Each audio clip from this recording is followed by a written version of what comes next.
وسلام على عباده الذين اصطفى أما بعد فقد قال الله تعالى في كلامه القديم أعوذ بالله من الشيطان الرجيم بسم الله الرحمن الرحيم استغفروا ربكم ثم توبوا إليه يرسل السماء عليكم مدرارا صدق الله العظيم وصدق رسوله النبي الكريم إن الله وملائكته يصلون على النبي يا أيها الذين آمنوا صلوا عليه وسلموا تسليما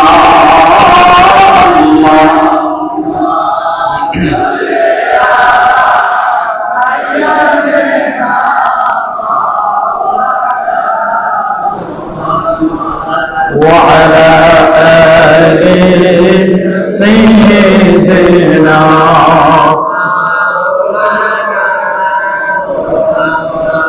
আরেকটু জোরে জোরে মহব্বতে পড়ুন আল্লাহুম্মা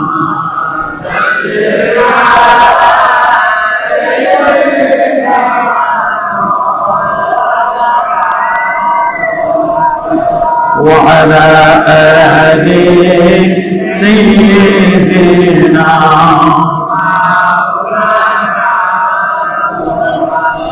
بلغ العلا بكماله كشف الدجى بجماله حسنة الجميع خصاله صلى الله अपने महबूब आलम अपने ममदूह आजम अपने नौशे अकरम अपने नूरे मुजस्सम बलावल औला بكماله كشف الدجى حسنة الجميع صلى الله عليه وآله أشرك محمد ذكر قولنا لا إله إلا الله لا إله إلا الله لا إله إلا الله لا إله إلا الله لا إله إلا الله لا إله إلا الله لا إله إلا الله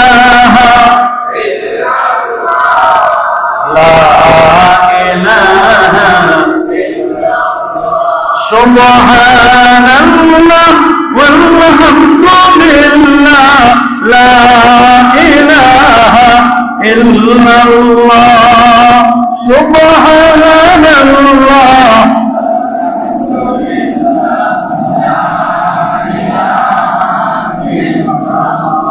لا إله إلا الله لا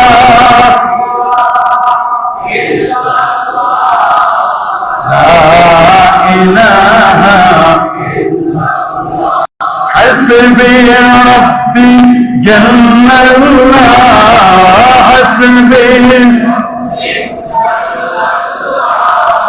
ما في قلبي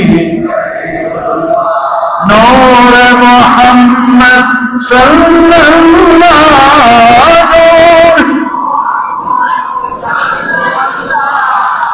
لا إله إلا الله سبحان الله والحمد لله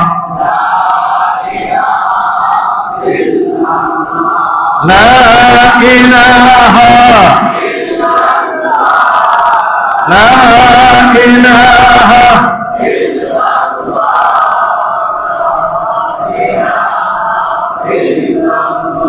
لا إله إلا الله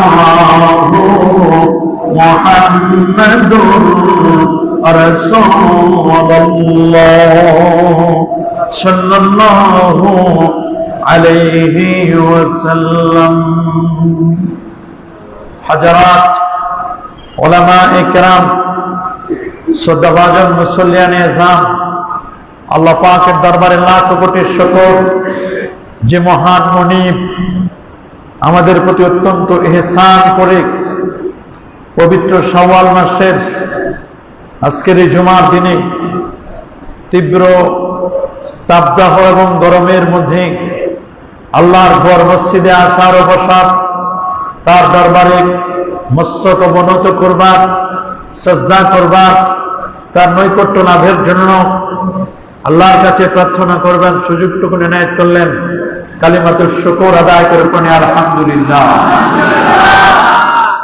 লাখো কোটি তার চার অনেক অনেক গুণ বেশি দরুদ আর সালাম পেশ করছি প্যারা নবী রাসূল করিম সাল্লাল্লাহু আলাইহি ওয়াসাল্লামের রূহ মুবারাকায় বিনা দরখাস্তে যে নবীর উম্মত হতে পেরেছি, আসুন আরেকটি বার শুকরিয়া আদায় করে পড়ি আলহামদুলিল্লাহ। প্রেসুদি গোটা বিশ্বব্যাপী প্রচন্ড গরম এবং তাপদাহ, গ্রিন হাউস এফেক্ট, প্রচন্ড তাপে মানুষের জীবন বিপন্ন, কোথাও যেন একটু স্বস্তি নেই, কোথাও যেন একটু শান্তি নেই। যারা ধনাঢ্য ব্যক্তি বা যারা অফিস লেভেলে ভালো ভালো জায়গায় কর্মসংস্থানে আছেন, তারা তো এসির ভিতরে থাকেন, তার অনেক সময় এই প্রচন্ড গরম এবং তাপদাহ বিষয়টি উপলব্ধি করতে পারেন না। কিন্তু যারা আমাদের খাবারের যোগান দেন, যারা মাঠে ময়দানে কিষান কৃষি কাজ করেন, খেটে খাওয়া মানুষগুলো, এবং যারা বাবুর্চি রান্না বান্না করেন এই প্রচন্ড গরমের মধ্যে, যারা বাহিরে ঘোরাফেরা করেন, বাহিরে হরকত করেন দুটো পয়সা ইনকামের জন্য, তারা আসলে বুঝতে পারেন এই তাপদাহ প্রচন্ড গরমের তীব্রতাটা কেমন। এসি রুমে বসে এটা অনেক সময় কল্পনা করা যায়। এই যে গরম, এই যে তাপদাহ, গত জুমায় আমি বলেছি এটি জাহান্নামের দুটো নিঃশ্বাস। বেনাফাসাইনে নাফাসিন ফিস শীতা ওয়া নাফাসিন ফিস সাইফ, এটি গ্রীষ্মকালীন নিঃশ্বাস ফেলতেন আর একটি শীতকালীন নিঃশ্বাস। নবী পাক সাল্লাল্লাহু আলাইহি ওয়াসাল্লাম কারো যদি জ্বর হতো, নবীজি বলেন ইন্নাল হুম্মা, নিশ্চয় জ্বর, এই যে তাপ 100 ডিগ্রি 102 ডিগ্রি 3 ডিগ্রি মিন ফাইহে জাহান্নাম, রাসূল বলেন এটা জাহান্নামের তীব্রতা থেকে। ফাবরিদুহা বিল মা, এই জ্বরকে তোমরা প্রতিহত করো পানি দিয়ে। এই জন্য নবীর চিকিৎসা নবীজির চিকিৎসা হচ্ছে কারো জ্বর হলে তাকে 100টা ডুব দেওয়াইতে হবে পানির মধ্যে, ঠান্ডা পানিতে। এটা হলো নবীর চিকিৎসা। এই হাদিসকে কেন্দ্র করে জ্বর হলে, মাথা ব্যথা হলে আমরা মাথায় পানি দিই, শরীরে মুছা দিই, এটা নবীর শিক্ষা। ডাক্তাররা যখন বলে যে না কোনো ঔষধে কোনো কাজ করে না, তখন বলে যে মাথায় একটু হালকা পানি দেন, শরীরে একটু গাটা মুছাই দেন, ভালো লাগবে, স্বাস্থ্যটা ভালো লাগবে। আর নবীজি 1500 বছর আগে বলেছেন, কারো যদি জ্বর হয়, এটা জাহান্নামের আগুনের সে উত্তাপ থেকে আসছে, এইটাকে ঠান্ডা করতে হলে তোমাদেরকে, এটাকে বাদ দিতে হলে তোমাদের ঠান্ডা পানি দিয়ে তাকে কি করো, তোমরা ঠান্ডা করো। এটা নবীর তরিকা ছিল। পানি ঢালতে বলছেন। একদিকে যেমন প্রচন্ড গরমে শরীর গরম, এই ফাঁকে অনেকের মাথাও গরম আছে। দেখেন না, কোনো ভালো কথা মানুষ সহ্য করতে পারে না, বলে ভাই গরম আছে, মাথা গরম আছে। মাথা গরম, দেহ গরম, আবহাওয়া গরম, সব গরম হলে তো হবে না। এই গরমের মধ্যে আমাদের জীবন যাপন করতে হবে। আমাদের ইবাদত বন্দেগী, নামাজ, রোজা, হজ, যাকাত, তাসবিহ, তাহলিল, আমল, আকীদা, এগুলো সব ঠিক রাখতে হবে। গরমের মধ্যে সব ঠিক রাখতে হবে।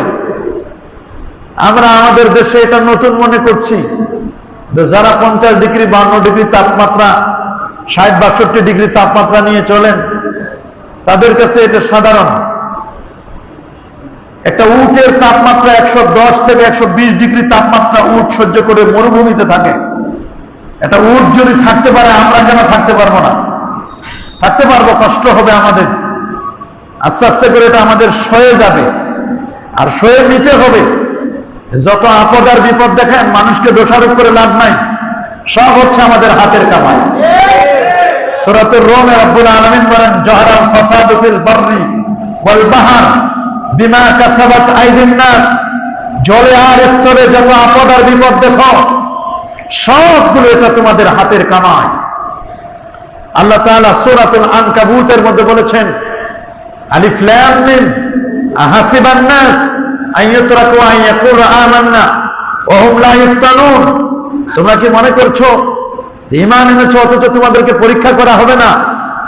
দেখা যাবে গরমের মধ্যে কারা মসজিদে আসা ছেড়ে দেয়, আর কারা মসজিদের মধ্যে লেগে থাকে। অনেকে মনে করেন এই প্রচন্ড গরম, তো এক জুমা না পড়লে কি হবে, অনেকে মনে করে। এখন নামাজে না গেলে কি হবে, এরকম মনে করেন যারা। আল্লাহ দেখতে চান এই প্রচন্ড গরমের মধ্যেও কারা আল্লাহকে স্মরণ করে, এটা আল্লাহ তাআলা দেখতে চান। আল্লাহ ঈমানের পরীক্ষা নেন এটার না। আমরা কতটুকু পরীক্ষায় উত্তীর্ণ হতে পারছি, এটা আমাদের দেখবার বিষয়। আলহামদুলিল্লাহ, ঢাকা শহরের প্রায় মসজিদে এসি হয়ে গেছে। খুব রেয়ার 2-1টা মসজিদ ছাড়া, যেগুলো ছাপরা মসজিদ, টিনের মসজিদ, মাটিয়া মসজিদে আর মাটি খুঁজে পাওয়া যায় না। ছাপরা মসজিদের ছাপরার কোনো অস্তিত্ব নাই। টিনের মসজিদের একটা টিন আপনি বাড়ি চালান দিলে খুঁজে পাবেন না, সব টাইলস আর মার্বেল। নাম তো টিনের মসজিদ রয়ে গেছে, ছাপরা মসজিদ রয়ে গেছে।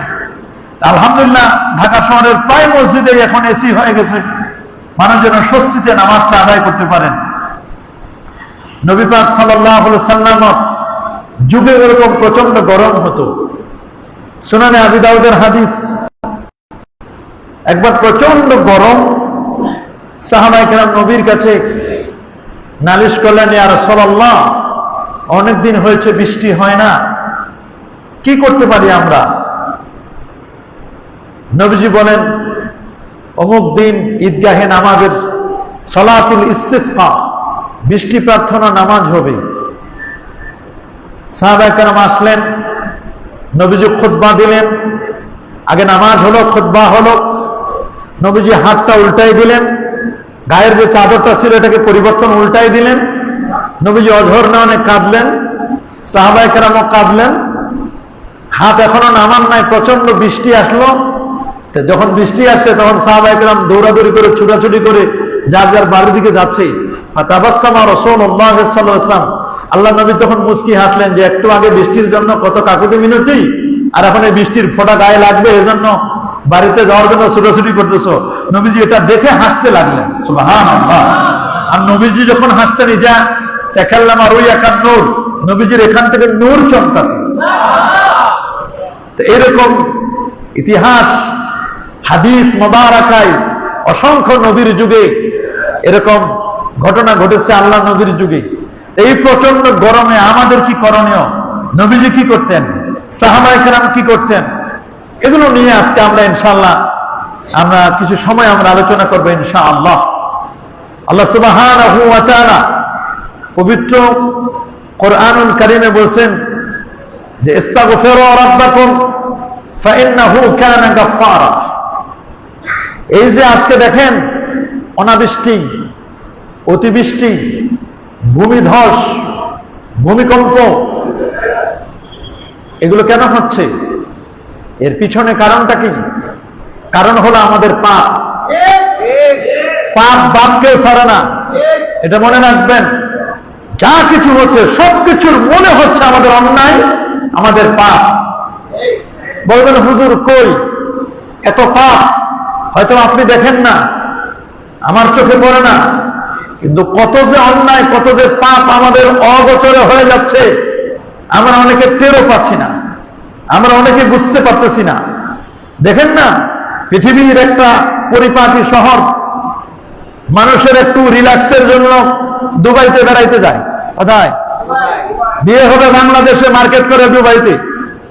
মানুষ শহর, খারাপ কিছুই না, দুবাইতে জানা যান। এই যে দুবাইয়ের অবস্থা তো দেখলেন, বিমানগুলো নৌকার মতো ভাসতেছে, কি এক অবস্থা। গাড়িগুলো পানির নিচে, ড্রেনেজ ব্যবস্থা কোন ভালো ছিল না। ওরা কখনো কল্পনাই করতে পারে নাই যে আমাদের এই জায়গায় এত বৃষ্টি হবে।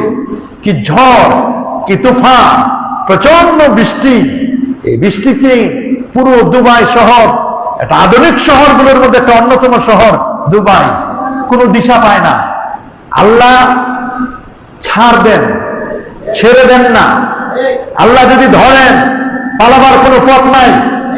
মনে করেন না যে আল্লাহ বাংলাদেশের দিকে নজর নাই, এটা মনে করেন না যে আল্লাহ দেয় না।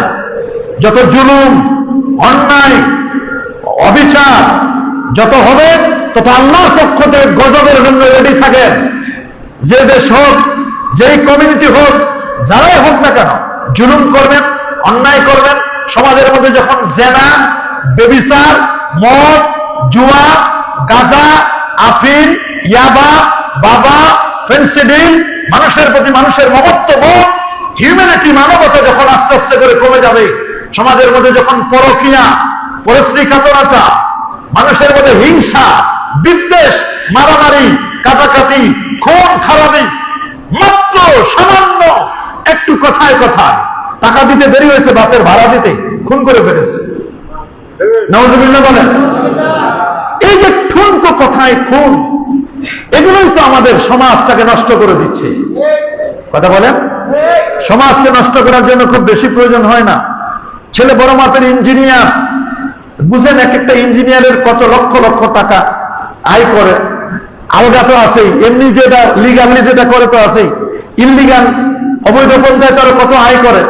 এইরকম ইঞ্জিনিয়ার ইউনিভার্সিটির, জাহাঙ্গীরনগর বিশ্ববিদ্যালয়ের মতো ইউনিভার্সিটির প্রফেসরের বাবা যদি আপনার ওল্ড হোম বৃদ্ধাশ্রমে থাকে, তাহলে আর আপনার আমার কি আর বলবেন? এই সমস্ত প্রফেসরদের, বড় বড় ইঞ্জিনিয়ারদের শুনছি 2700 স্কোয়ার ফিটের বিশাল বাসা বাড়ি। ওই বাসা বাড়িতে সবার জায়গা হয়, আর জনম দুঃখিনী মা এবং বাবার জায়গা হয় না। ওরা কপাল, এই দেশে গজব আসবে না, কোন দেশে গজব আসবে? অনাবৃষ্টি, অতিবৃষ্টি তো স্বাভাবিক, ঝড়, তুফান, এগুলো তো অস্বাভাবিক কিছুই নয়, এগুলো তো স্বাভাবিক। এটার জন্য অপেক্ষা করতে হবে। আল্লাহর ধরা কিন্তু বড় কঠিন ধরা। ইন্না বাতশা রাব্বিকা লাশাদীদ। আল্লাহর ধরা বড় কঠিন ধরা। আল্লাহ ধরলে ছাড়ে না, ধরে ধরে ধরে না, ধরলে ছাড়ে না। যদি আল্লাহ কাউকে ধরেন, পালাবার পথ নাই। কি রাষ্ট্রপতি, কি প্রধানমন্ত্রী, কি মন্ত্রী, কি এমপি, কি ইমাম, কি মুহাদ্দিস, কি খতিব, কি সাধারণ মানুষ, কি অসাধারণ, আল্লাহ যদি ধরেন, পালাবার কোনো পথ নাই। কাকে ধরবেন আল্লাহ তাআলা, এটা একমাত্র জানেন আল্লাহ। তবে আগে আমাদের সোজা হতে হবে। সোজা হওয়ার জন্য আল্লাহ বলেন, ইস্তাগফিরু রাব্বাকুম, তোমরা তোমাদের রবের কাছে ইস্তিগফার করো, তোমরা তোমাদের রবের কাছে ইস্তিগফার করো। ইউরসিলিস সামা আলাইকুম মিদরারা। আল্লাহ তাআলা তোমাদেরকে একেবারে প্রচুর পরিমাণে মুষলধারে আল্লাহ বৃষ্টি আসমান থেকে নাজিল করবেন। সুবহানাল্লাহ। বৃষ্টি নাজিল করেন কে? আল্লাহ। আমরা সবাই মিলে চেষ্টা করে দিতে পারবো না? দেখেন না কত জায়গায় আফতাব নগর, অমুক নগর, অমুক নগর, বহু জায়গায় সালাতুল ইস্তিসকা, বৃষ্টি প্রার্থনা নামাজ হচ্ছে। শুধু বাংলাদেশ না, সৌদি আরবে বহুবার আমার বৃষ্টি প্রার্থনা নামাজ পড়ার সুযোগ হয়েছে। মদিনা শরীফে পড়েছি, মক্কা শরীফে করেছি, অনেক সময় বৃষ্টি হয় নাই। বাংলাদেশে বহু জায়গায় হচ্ছে, এমনও আছে মুনাজাত এখনো ছাড়ে নাই, মুনাজাত থেকে হাত নামানোর আগে অনেক জায়গায় বৃষ্টি হয়ে গেছে, দেশ ফোটা হলেও বৃষ্টি হয়েছে। এটা কেন? যখন আলেম ওলামা তাদের আমল ছেড়ে দিয়েছে, আলেম ওলামারা তাদের আদর্শ ছেড়ে দিয়েছে, লোক লালসা যখন তাদেরকে পেয়ে বসেছে, আলেম ওলামা যখন নিজের আদর্শ থেকে বিচ্যুত হয়েছে, তাহাজ্জুদ ছেড়ে দিয়েছে, আওয়াবিন ছেড়ে দিয়েছে, ইসরাক ছেড়ে দিয়েছে, মানুষের প্রতি মহব্বত ভালোবাসা যখন ছেড়ে দিয়েছে, আমল আখলাক ছেড়ে দিয়েছে, আল্লাহ আস্তে আস্তে করে মানুষদের থেকে আলেম ওলামাদেরকে কাটা বিচ্ছিন্ন করে দিচ্ছে। কথা বলেন, এটা মানুষের দোষ না, সাধারণ মানুষের দোষ না, দোষ হচ্ছে আলেমদের। আলেমরা যদি আমার এবাদতে ফিরে আসে, আলেমরা যদি চোখের পানিতে ফিরে আসে, আলেমরা যদি তাহাজ্জুদে ফিরে আসে, আলেমদের হাতে খাবার অটোমেটিক চলে আসবে, আলেমদের হাত পাতার লাগবে না। এটা আপনাকে মনে রাখতে হবে। দোষ তো আলেমদেরও আছে। একসময় পীরেরা বসে থাকলে, এখনো বহু পীর আছে বসে থাকলে লক্ষ লক্ষ টাকা দেওয়ার জন্য মানুষ লাইন ধরে। কি বলেন, আছে না? 2 কিলোমিটার 3 কিলোমিটার লাইন দেখছি আমরা, সরষি নাই, হুজুরকে শুধু টাকা দেবে, খালি দোয়া নেবে, হাদিয়ার নজরানা দেওয়ার জন্য বসে থাকে মানুষ ঘন্টার পর ঘন্টা।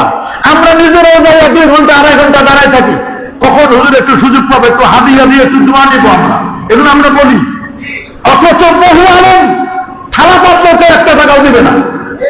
আছে না এরকম বহু আলেম?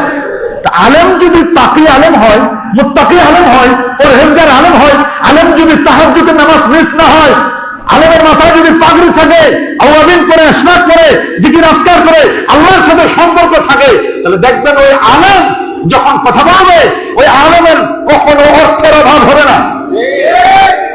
আল্লাহু আকবার বলে। এগুলো আজকে আলেম ওলামারা আমরাও আর্টিফিশিয়াল হয়ে গেছি, আমরা হয়েছে প্লাস্টিক মার্কা হয়ে যাওয়ার কারণে আজকে আমাদের অবস্থা। আলেমদেরও সমস্যা, সাধারণ মানুষ তো আছে একটা লাইনে, কিন্তু আলেমরাও আসল জায়গায় ফিরে আসতে হবে। লোভ লালসা আমাদেরকে এমন ভাবে পেয়ে বসেছে, দুনিয়ার প্রতি আমাদের মমত্ব, দুনিয়ার প্রতি মোহ মায়া আমাদেরকে এমন ভাবে পেয়ে বসেছে, এখন দোয়া করলে চোখের পানি আসে না, এখন হাত তুললে চোখের পানি আসে না, আরেকজনের জন্য দোয়া করলে দোয়াটা কাজ করে না, নিজের জন্য দোয়া করলেও কাজ করে না। হ্যাঁ, এগুলোর পিছনে আমরা নিজেরা দায়ী। মানুষদেরকে দোষারোপ করলে কোনো কাজ হবে? দেখেন না ঢাকা শহরে কয়জন আলেম মাথায় পাগড়ি পরে নামাজ পড়ায়, বুঝলেন আপনি? দেখবেন অনেক আলেম পাবেন না, বলে পাগড়ি লাগে না। ওই মসজিদে নবীর প্রতি দরুদ এবং সালাম হয়, বলেন পাবেন? অনেক আলেম তো মনে আছে আসসালামু আলাইকুম রহমতুল্লাহ, আসসালামু আলাইকুম রহমতুল্লাহ, বাড়ি সালাম দিয়ে খুঁজে পাওয়া যায় না, হুজুরে ফুরুত করে ও 5টা দরজা আছে ভিতরে ঢুকে গেল, দোয়াও নাই, মোনাজাতও নাই। আছে না এরকম আলেম? নাই তো। এই তো আজকে সমাজের অবস্থা, দোয়া নাই, দোয়া নাই, মোনাজাত নাই, আদব নাই, আখলাক নাই, শিষ্টাচার নাই। কেন আজকে সমাজের মধ্যে কেন তো ফিতনা, ফাসাদ, বিপর্যয়, কেন আজকে অনাবৃষ্টি, অতিবৃষ্টি? এগুলোর পিছনে আমরা নিজেরাই দায়ী, কাউকে দায়ী করে কোনো লাভ। যারা দায়িত্বশীল খোঁজ নিয়ে দেখেন, পাহাড় কাটে কার ইশারায়, গাছ কাটা হয় কার ইশারায়? কে কাটে? যেখানে বনায়ন করার কথা। আল্লাহ নবী বলছেন মান গারাসা গারসান, যে ব্যক্তি কোনো গাছ লাগালো, ওই গাছে ফল হলো, ওই ফল থেকে মানুষ খেলো, ওয়াত্তুয়ুর পাখি খেলো, ওয়াল ইনসান মানুষ খেলো, ওয়াল বাহাইম চতুষ্পদ জন্তু খেলো, ওই গাছটা যতদিন থাকবে ততদিন তার আমার নামায় সাদকায়ে জারিয়ার সওয়াব পাইবে। আমরা কয়জনে গাছ লাগাই? পারলে খালি কাটি, আমরা খালি কাটতে রাজি, আমরা খালি মুছতে পারি, আমরা লিখতে পারি না, আমরা গাছ লাগাইতে পারি না, গাছ কাটতে আমরা প্রস্তুত। এই যে গ্রিন হাউস এফেক্ট হচ্ছে, এর পিছনে কারণটা কি? এগুলো তো একটা অন্যতম কারণ। এটা শুধু বাংলাদেশের সমস্যা নাই, সমস্যা গোটা ওয়ার্ল্ড ওয়াইড সমস্যা, গোটা ওয়ার্ল্ড ওয়াইড, এটা বিশ্বব্যাপী এই সমস্যা। এই সমস্যা সমাধানের জন্য আল্লাহ নবী 1000 বছর আগে প্রেসক্রাইব করেছেন আমাদেরকে। আল্লাহ নবী 1000 বছর আগে আমাদেরকে পরামর্শ দিয়ে দিয়েছেন, যদি তুমি শোনো, ইসরাফিল ইসলামকে ইসলাম সিংহায় পটকার দিয়ে দিয়েছে, ওই মুহূর্তে তোমার হাতে যদি একটা চারা গাছ তোমার থাকে, ওই চারা গাছটা রোপণ করে দেন তুমি, ওই রিজার্ভেশন ডে রিজার্ভেশন ডে সেই কিয়ামত দিবসের জন্য তুমি প্রিপারেশন নিবে। আল্লাহু আকবার। নবী 1000 বছর আগে বলে দিয়েছেন, ইসরাফিলের সিংহায় ফুৎকার দিয়ে দিয়েছে, তোমার হাতে চারা গাছ আছে, তুমি চারা গাছটা রোপণ করো, তারপর কিয়ামতের জন্য তুমি প্রিপারেশন গ্রহণ করো। আল্লাহু আকবার। আমরা যদি প্রত্যেকে 100, 10টা, 20টা, 2টা, 1টা করে গাছ লাগাইতাম, আজকে গোটা পৃথিবীতে, বহু দূরের কথা, বাংলাদেশের 20 কোটি 22 কোটি মানুষ যদি টার্গেট করেন যে আমি 22 কোটি মানুষ একটা করে গাছ লাগাবো, একদিনে 22 কোটি গাছ লাগানো সম্ভব না? সম্ভব, সম্ভব। আমরা তো গাছ লাগাই না, গাছ খালি কাটি, কাটার জন্য চেষ্টা করি। বনায়ন কেমনে ধ্বংস করা যায় এই চেষ্টা করি। আমাদের ছাদে, আমাদের বেলকুনিতে আমরা ইচ্ছে করলে কিন্তু গাছ লাগাতে পারি। গাছের নিচে তাপমাত্রা মাপছে 25 ডিগ্রি, 26 ডিগ্রি, 27 ডিগ্রি, 30-এর উপরে না। অন্যদিকে গতকালকে দেখলাম 12টা, 12:30 দিকে তাপমাত্রা ডেমরায় দেখলাম 39 ডিগ্রি। গতকালকে ঢাকা 41 ডিগ্রির মতো তাপমাত্রা। আরো বাহিরের তো অবস্থা, চুয়াডাঙ্গা, মেহেরপুর, এই সমস্ত অঞ্চল, দিনাজপুর, এই সমস্ত অঞ্চলে আরো বেশি। এই যে এত তাপমাত্রা, এগুলোর পিছনে কাউকে দোষারোপ করে কোনো লাভ নেই। আলহামদুলিল্লাহ, স্কুল কলেজগুলো আগামী রবিবার থেকে খোলার জন্য ডিসিশন নিয়েছেন। এগুলো নিয়ে আমাদের কাজ করতে হবে, এগুলো বাহিরে নয়। তবে আমাদের সবাইকে সাবধানতা অবলম্বন করতে হবে, সচেতন হতে হবে, বেশি বেশি করে পানি খেতে হবে, ডাব, তারপরে আপনার বিভিন্ন ফল ফলাদি যেগুলো আমাদের স্বাস্থ্যের জন্য উপকারী, ভাজা পোড়া সহ যেগুলো আমাদের স্বাস্থ্যের জন্য ক্ষতিকর, এগুলোকে আমাদের অ্যাভয়েড করতে, উপেক্ষা করতে হবে। নবী পাক সাল্লাল্লাহু আলাইহি ওয়াসাল্লাম 1500 বছর আগে তার কি প্রেসক্রাইব ছিল? দেখুন, প্যারা নবী রাসূল করিম সাল্লাল্লাহু আলাইহি ওয়াসাল্লাম একটি হাদিসের মধ্যে 1029 নম্বর হাদিস, সহিহ বুখারী। নবীজি জুমার দিন বক্তব্য দিচ্ছিলেন, সাহাবায়ে কেরামদেরকে নিয়ে নবীজি জুমার দিন আলোচনা করছিলেন। আনাস বিন মালিক, রাসূলুল্লাহর প্রিয় সাহাবী, তিনি বলেন, আতা রাজুলুন আরাবিয়্যুন মিন আহলিল বাদরে ইলা রাসূলিল্লাহি সাল্লাল্লাহু আলাইহি ওয়াসাল্লাম ইয়াওমাল জুমআ। জুমার দিন একজন গ্রাম্য বেদুইন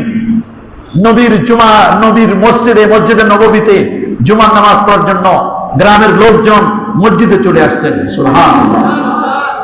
একজন বেদুইন আসলো, ফাকালা, বেদুইন বলল, ইয়া রাসূলুল্লাহ, ওগো আল্লাহর নবী, হালাকাতিল মাশিয়া, ইয়া রাসূলুল্লাহ, হুজুর, জিনিসপত্রগুলো, পরিবার পরিজন, গরু, ছাগল, ভেড়া, বকরি, হালাকাতিল মাশিয়া ওয়ানকাতাতিস সুবুল, হুজুর, এগুলো সব নষ্ট হয়ে যাচ্ছে, রাস্তাঘাটে ধুলা উঠছে, ধুধু মরু, হুজুর, বালু, ঝড় হচ্ছে, ইয়া রাসূলুল্লাহ, গাছপালাগুলো হলুদ হয়ে গেছে, কি করা যায়? তখন নবী পাক সাল্লাল্লাহু আলাইহি ওয়াসাল্লাম সেই জুমার দিন মিম্বারে দাঁড়িয়ে আল্লাহ নবী আল্লাহর কাছে ফারাফা রাসূলুল্লাহ সাল্লাল্লাহু আলাইহি ওয়াসাল্লাম ইয়াদাই, আল্লাহ নবী দুটো হাত তুললেন। আল্লাহু আকবার বলেন। নবীজি হাত তুললেন, দুটো হাত তোলার পরে নবীজি বললেন, আল্লাহুম্মা আসকিনা, আল্লাহুম্মা আসকিনা, আল্লাহুম্মা আসকিনা, আল্লাহ তুমি আমাদের বৃষ্টি দাও, আল্লাহ তুমি আমাদের বৃষ্টি দাও, আল্লাহ তুমি আমাদেরকে বৃষ্টি দাও। নবী পাক সাল্লাল্লাহু আলাইহি ওয়াসাল্লাম তিনি যখন বৃষ্টির জন্য আল্লাহর দরবারে দুটো হাত তুললেন, সাহাবায়ে কেরাম বলেন, নামাজ শেষ, বাইরে এত মেঘের গর্জন, এত প্রচন্ড বৃষ্টি, এই বৃষ্টির কারণে আমরা 1 সপ্তাহ পর্যন্ত মসজিদ থেকে বের হতে পারলাম না। আল্লাহু আকবার। পরের জুমার সময় হয়ে গেল, নবীজি জুমার খুতবা দেওয়ার জন্য মসজিদে দাঁড়িয়ে গেলেন। আরেকজন সাহাবী দাঁড়ায় বলছেন, ইয়া রাসূলুল্লাহ, বৃষ্টিতে সব শেষ, হুজুর দোয়া করেন আল্লাহ যেন বৃষ্টি বন্ধ করে। নবীজি আল্লাহর কাছে দোয়া করে, আল্লাহ আমাদের এই মুহূর্তে বৃষ্টি লাগবে না, অন্য এলাকায় দেন। সাহাবায়ে কেরাম বলেন, 1 সপ্তাহ পর মসজিদ থেকে বের হয়ে দেখলাম এত প্রচন্ড রোদ, মাথার তালুয়া গরম হয়ে যাবে, আমরা মাথায় হাত দিয়ে এরকম করে আমরা তখন বাসায় ফিরে গেলাম, অথচ পানি বৃষ্টিতে এখনো আছে। আল্লাহু আকবার বলেন। দেখলাম দূরে বৃষ্টি হচ্ছে, আর মদিনার মধ্যে কোনো বৃষ্টি নাই। আল্লাহু আকবার।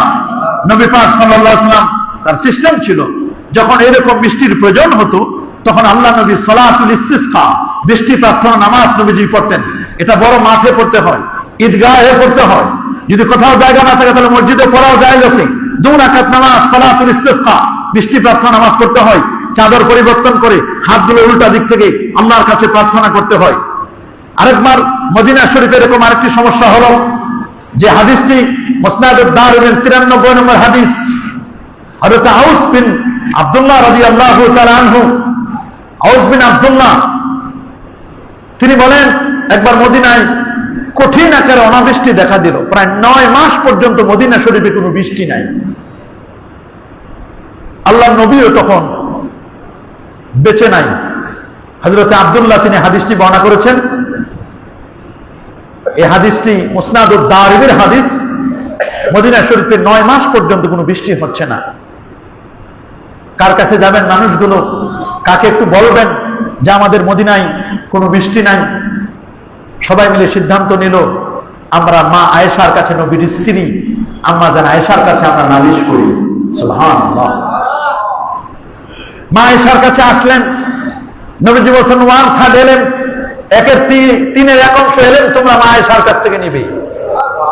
আল্লাহ নবী মা আয়েশাকে এত মায়া করতেন, এত মহাব্বত করতেন, এত ভালোবাসতেন। নবী পাক সাল্লাল্লাহু আলাইহি ওয়াসাল্লাম তিনি আয়েশার কাছ থেকে জ্ঞান নিতে বলেছেন। লোকেরা সবাই মিলে মা আয়েশার কাছে গেল, গিয়ে বলল, মা আপনি আমাদেরকে বলবেন, আপনি তো জানেন মদিনায় 9 মাস হয়েছে কোনো বৃষ্টি হচ্ছে না, আপনি আমাদের কোনো পরামর্শ দিবেন কিনা, আমরা কি করতে পারি? তখন আয়েশা সিদ্দিকা রাদিয়াল্লাহু তাআলা আনহা তিনি বলেন, উনজুরু রাউদাতান নবী সাল্লাল্লাহু আলাইহি ওয়াসাল্লাম, উনজুরু কবরান নবী সাল্লাল্লাহু আলাইহি ওয়াসাল্লাম, তোমরা নবীজির কবর শরীফ, নবীজির রওজা মোবারকের কাছে যাও, নবীকে বলো।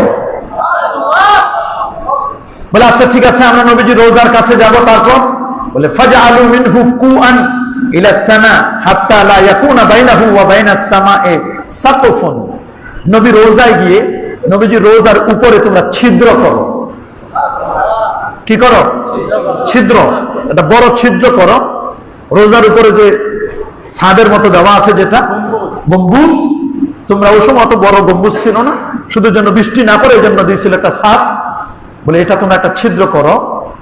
হাত্তা লা ইয়াকুনা বাইনাহু ওয়া বাইনাস সামায়ে সাকফুন, আসমান আর নবীজির রোজা এই দুটার মাঝে কোন ধরনের কোন ছাদ, কোন ধরনের কোন প্রতিবন্ধকতা যেন না থাকে।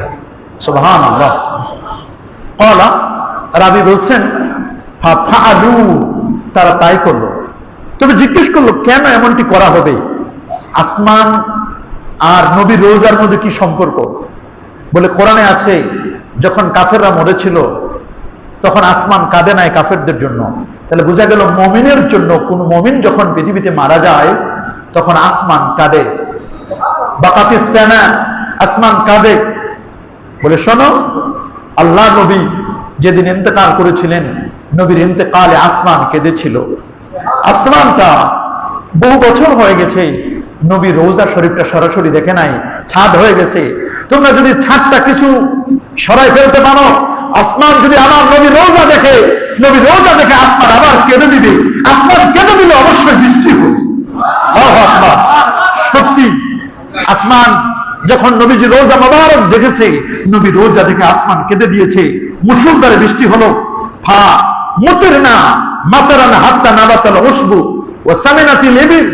আম্মা জান আয়েশা বলেন, এত বৃষ্টি হলো, এত বৃষ্টি, মুষলধারে বৃষ্টি হলো, নতুন নতুন ঘাস জন্ম নিল, আমাদের উটগুলো ঘাসগুলো খেলো, মদিনায় ঘাস জন্ম নিল, উটগুলো মোটা তাজা হয়ে গেল, উটের পিছনে চর্বিতে ভরপুর হয়ে গেল। এই বছরকে আমুল ফাতাত, এটা আমুল ফাতাত বলে তারা নাম দিয়েছিল। এটা উর্বরতার বছর, চর্বি হয়েছিল পশুদের মধ্যে, পশুদের ঘাস, নতুন নতুন ঘাস খেতে পেরেছিল। এই যে দেখেন আসমান কেঁদে ফেলে, ভালো মানুষ দোয়া করলে আসমানও কাঁদে, মানে বৃষ্টি হয়। আল্লাহু আকবার। এটা হাদিস দ্বারা প্রমাণিত। বিশেষ করে বনী ইসরায়েলের লোকেরা কোন আপদে বিপদে পড়লে তারা তাদের নবীদের উসিলা দিয়ে তারা আল্লাহর কাছে দোয়া করতেন। কাব আল আহবার তিনি হাদিস বর্ণনা করেছেন, ইন্না বনী ইসরাঈল কানু ইযা কাহাতু ইসতাসকাউ বিআহলি বাইতি নবীহিম। যখন বনী ইসরায়েলের একটা নিয়ম ছিল, বনী ইসরায়েলের মধ্যে যখন কোন ধরনের অনাবৃষ্টি হতো, দুর্ভিক্ষ দেখা দিত, তখন তারা নবীর পরিবার, নবীরা বেঁচে না থাকলে নবীর পরিবারদের উসিলায় আল্লাহর কাছে তারা মাপ চাইতো। এভাবে করে আসমান থেকে বৃষ্টি নাজিল হতো। এটা উমদাতুল কারি ফি শারহ সহিহুল বুখারীর 10ম খণ্ডের 423 পৃষ্ঠার মধ্যে এই হাদিসটি রয়েছে। আরেকটি হাদিস যেটি ইমাম আহমদ বিন হাম্বল 896 নম্বর হাদিসে উল্লেখ করেছেন, হাদিসটি মিশকাতুল মাসাবিতে আসছে। একবার হযরত সুরাই ইবনে উবাইদ তিনি বলেন, যুকিরা আহলুশ শাম ইনদা আলী ইবনে আবি তালিব, রাসূলুল্লাহর প্রিয় সাহাবী আলী ইবনে আবি তালিব রাদিয়াল্লাহু তাআলার কাছে একবার কিছু মানুষের কথা উল্লেখ করা হলো। বললেন যে শামবাসীদের মধ্যে হুয়া মিন ইরাক, হযরত আলী রাদিয়াল্লাহু তাআলা তিনি তখন ইরাকে বাস করতেন, ইরাকে ছিলেন নাফ শহরে। ফাকালু, তারা বলল, এলান হুম ইয়া আমিরুল মুমিনিন, আমিরুল মুমিনিন, আপনি শামবাসীদের জন্য একটু অভিসম্পাত করেন, একটু বদদোয়া করেন। হযরত আলী চোখের পানি ছেড়ে কাঁদলেন, বলেন, তোমরা শামবাসীদের জন্য বদদোয়া করতে বলছো? তোমরা জানো না নবীজি কখনো কারোর জন্য বদদোয়া করতেন না। কয়েকটি জায়গায় ছাড়া আল্লাহর নবী কখনো বদদোয়া আমাদেরকে শিখায় নাই, আমরা কখনো বদদোয়া করতে পারি না। তিনি বলেছেন ইন্নী সামি'তু রাসূলুল্লাহ সাল্লাল্লাহু আলাইহি ওয়াসাল্লাম ইয়াকুল, তিনি বলেছেন আল্লাহ নবী বলেছেন, আল্লাহ নবীকে আমি বলতে শুনেছি, শামবাসীদের জন্য আমি বদদোয়া করব না। আল আবদাল ইয়াকুনুনা বিশ-শাম, রাসূল বলেছেন আবদাল যারা ওলিদের স্তর, এরা শামবাসীতে থাকবে। ওহম আরবাউনা রাজুলান, শামবাসী শাম সিরিয়া এখানে 40 জন আবদাল থাকে। কুল্লামা মাতা রাজুলান আবদালাল্লাহু মাকানাহু রাজুলা, কোন যখন ওলি যখন আবদাল ওলি আল্লাহ যখন চলে যায় আরেকজন ওলি আল্লাহ পাঠায় দেন। ইসকা বিহিমুল গাইস, এই ভালো মানুষদের উসিলা আল্লাহ আসমান থেকে বৃষ্টি নাজিল করেন। ওয়ায়ুনতাসারু বিহিম আলাল আদা, শত্রু বাহিনীর উপর তোমাদের বিজয় দেওয়া হয়। ওয়ায়ুসরাফু আন আহলিশ শাম বিহিমুল আযাব, এবং শামবাসীদের উসিলায় আল্লাহ তাআলা আসমানে আযাব গজব তোমাদের থেকে আল্লাহ তাআলা তুলে নেন। এর দ্বারা বোঝা গেল শাম। রাসূলুল্লাহ দোয়া করেছেন আল্লাহুম্মা বারিক লানা ফি শামিনা ওয়া ইয়ামানিনা, আল্লাহ তুমি শাম এবং ইয়ামানবাসীদের জন্য আল্লাহ তুমি বরকত দান করো, বুখারী হাদিস। আল্লাহুম্মা বারিক লানা ফি শামিনা ওয়া ইয়ামানিনা, আল্লাহ শাম এবং ইয়ামানবাসীদের জন্য তুমি বরকত নাযিল করো। নবীজি দোয়া করলেন।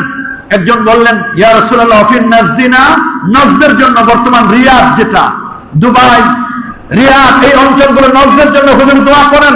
নবীজি বলেন না, নজদের জন্য দোয়া করা যাবে না, নজদের মধ্যে ফিতনা বের হবে,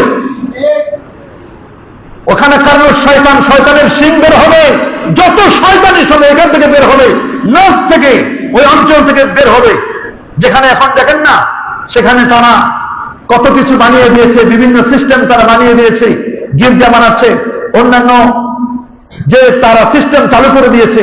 এই যে আপদ বিপদ অন্য কারণে নয়, বিভিন্ন ক্লাব তৈরি করেছে, বিভিন্ন মত বার তৈরি করেছে, এগুলো তৈরির কারণে এই আপদ বিপদগুলো কিন্তু ওই দেশের মধ্যে চলে আসতেছে। আমাদের দেশটা এখান থেকে কিন্তু কোন অংশে খালি নয়, আমাদের সমাজের মধ্যে অন্যায় অপর সংস্কৃতি দিন দিন চলছে। মঙ্গল পূজার নামের, মঙ্গল শোভাযাত্রা নামের অমঙ্গল শোভাযাত্রা যে দেশে হয়, সে দেশে মঙ্গল কখনো আসবে না। কি বলেন, আসবে? অথচ সেই ইউনিভার্সিটিতে মুসলমানদের টাকায় চলা ইউনিভার্সিটি, সেই ইউনিভার্সিটিতে যখন অ্যাপ্লাই করা হলো, মুসলমান ছাত্ররা যখন ঢাকা ইউনিভার্সিটিতে যখন সালাতুল ইস্তিসকা বৃষ্টি প্রার্থনা নামাজ পড়ার জন্য পারমিশন চাইল, কর্তৃপক্ষ পারমিশন দিল না। সেখানে যদি মঙ্গল শোভাযাত্রা হতে পারে, মুসলিমরা সেখানে সালাতুল ইস্তিসকা নামাজ পড়ার অধিকার আছে। ওখানে ডক্টর মোহাম্মদ শহীদুল্লাহর মতো আল্লাহর ওলি সেখানে শুনে আছেন। মুসলমানদের টাকায় মুসলমানদের অর্থে তোমাদের বেতন যায়, কেন সেখানে ঢাকা বিশ্ববিদ্যালয়ের মতো জায়গায় কেন সেখানে সালাতুল ইস্তিসকা করতে দেওয়া হবে না? মুসলিমরা আজকে জানতে চায় বাংলার মুসলমান, সেখানে যদি বাংলাদেশে যদি বৃষ্টি হতো, সেখানে মুসলিম অমুসলিম আল্লাহ তো ভাগ করে দিতেন না যে মুসলমানদেরকে শুধু বৃষ্টি দিব, অমুসলিমরা বৃষ্টি পাইতো, গাছগাছালি পাইতো না। কি বলেন, গাছগাছালি বৃষ্টি পাইতো না? গাছগাছালি বৃষ্টি পাইতো, পশু পাখি বৃষ্টি পাইতো, সবাই বৃষ্টি পাইতো। জানি না কি কারণে এখনো এটা খতিয়ে দেখা হচ্ছে, কি কারণে প্রশাসন, ইউনিভার্সিটি প্রশাসন কি কারণে পারমিশন দিল না, এটা আমাদের জানা নেই। তবে আমরা মনে করছি যেখানে যে কোনো জায়গায় যদি বৃষ্টি প্রার্থনা নামাজের জন্য কেউ পারমিশন চায়, প্রশাসনকেও বলতেছি আপনারা চেষ্টা করবেন, এটা কারো ব্যক্তিগত না, বৃষ্টি হলে শুধু আমার উপর পড়বে তা নয়, বৃষ্টি হলে শুধু শহীদকে পড়বে তা নয়, বরং গোটা বাংলাদেশের জন্য উপকার। কথা বলেন, উপকার না? এই জন্য আপনারা এই বিষয়গুলো সবসময় খেয়াল করবেন।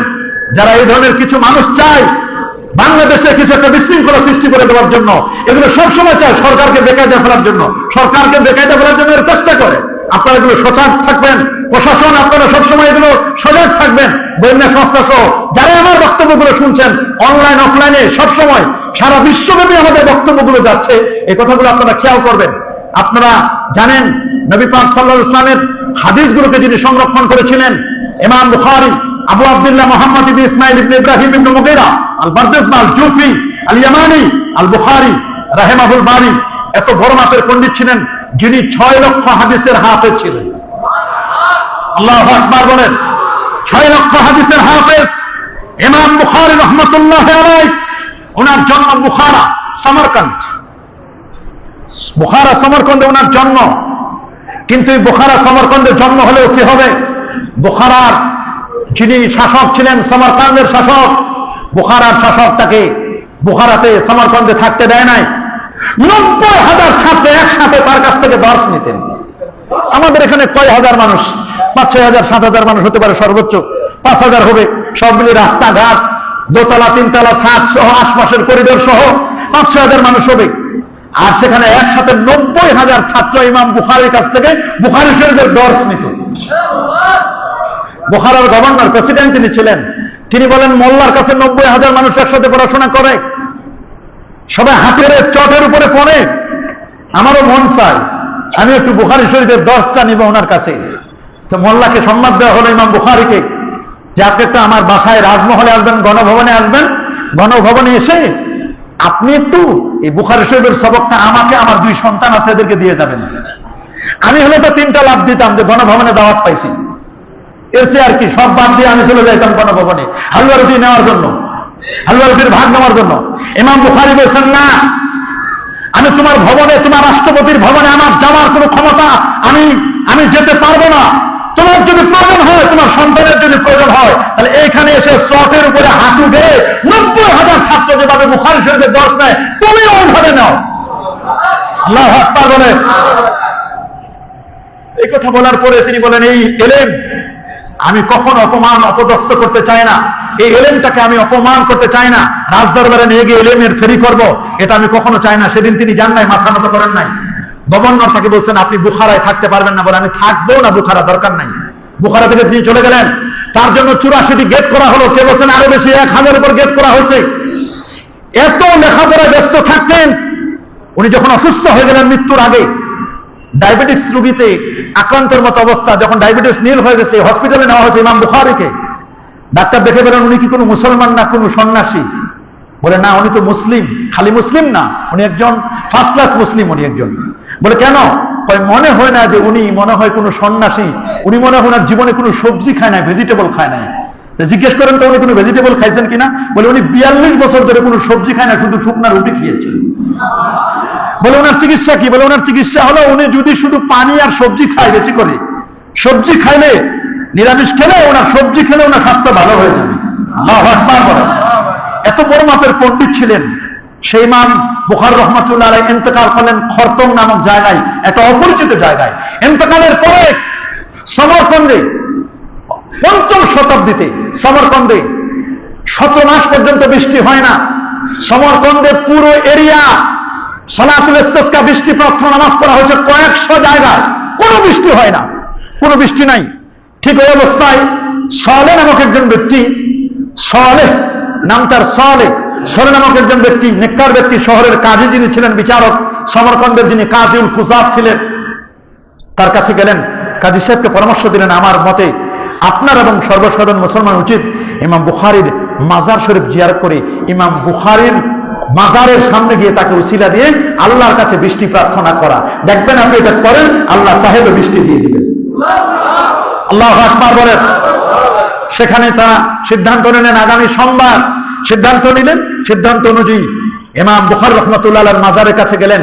প্রায় 10 থেকে 12,000 মানুষ মাজারের কাছে গিয়ে ইমাম বুখারীর মাজারকে সামনে রেখে অঝর নয়নে যখন কাঁদলেন, আল্লাহর কাছে যখন বৃষ্টি প্রার্থনা করলেন, এত বৃষ্টি হলো 7 দিন পর্যন্ত বৃষ্টি।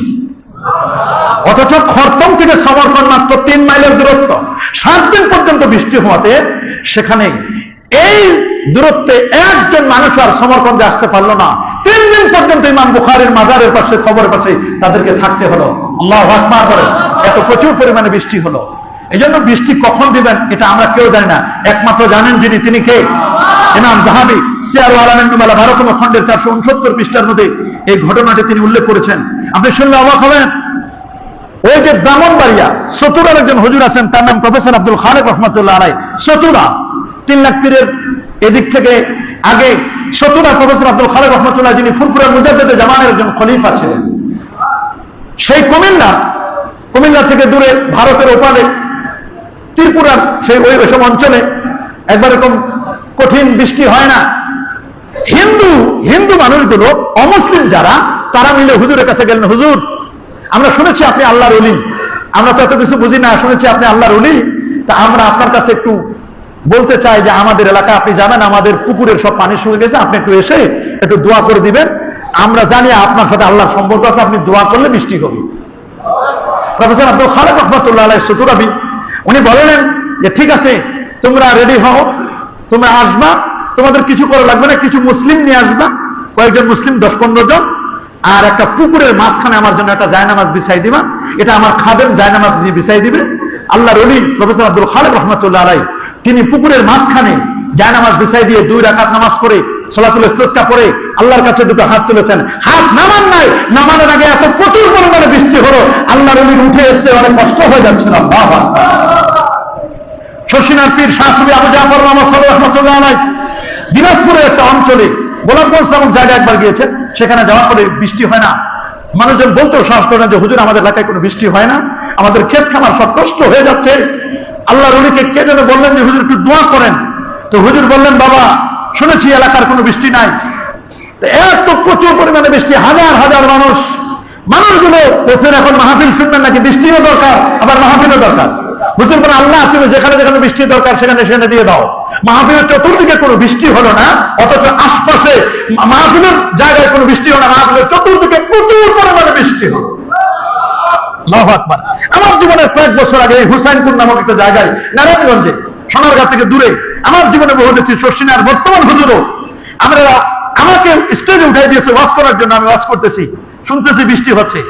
আমরা ঠিকই দেখলাম যে বৃষ্টি অন্য জায়গায় প্রচুর পরিমাণে বৃষ্টি হয়েছে। আমরা যখন গাড়ি দিয়ে আসতেছি চাক্কা অর্ধেকটা ডুবে যাওয়ার মতো, অথচ ওই এলাকায় কোন ধরনের কোনো বৃষ্টি পড়লো না, শুধু কয়েক ফোঁটা করে বৃষ্টি আমরা দেখেছি। আল্লাহু আকবার। এখনো আল্লাহর ওলিরা পৃথিবীতে আছে না নাই?